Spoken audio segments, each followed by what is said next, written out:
بسم الله الرحمن الرحیم. دوستان عزیز، الحمدلله کمپاین زمستانی بنیاد قمر شروع شده است.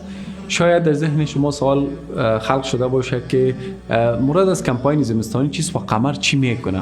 بله دوستان عزیز، مثل هر سال دیگه قمر در اکثریت از ولایت افغانستان که بالغ بر 25-26 ولایت افغانستان میشه که بیشتر مناطق سردسیر یا ولایت های سردسیر شامل میشه، کمپاین برای میاندازه. شما با $90 میتونین که آرد، روغن، بوره، چای، نخود، لوبیا، چوب، بخاری و کمپل، مواد اولیه که خانواده نیاز داره، میتونین که به خانواده ها هدیه بدین.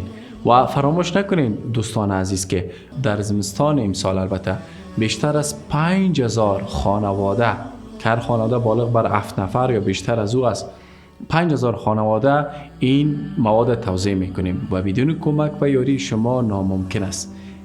کمپاین ما آغاز شده است. شما هر گونه کمک و توانایی که دارین میتونین که به خاطر رضای الله متعال و دستگیری هموطنانتان به خرج بدین. انشالله بی پاداش نیمانه، هم در دنیا و هم در آخرت. و سلام علیکم.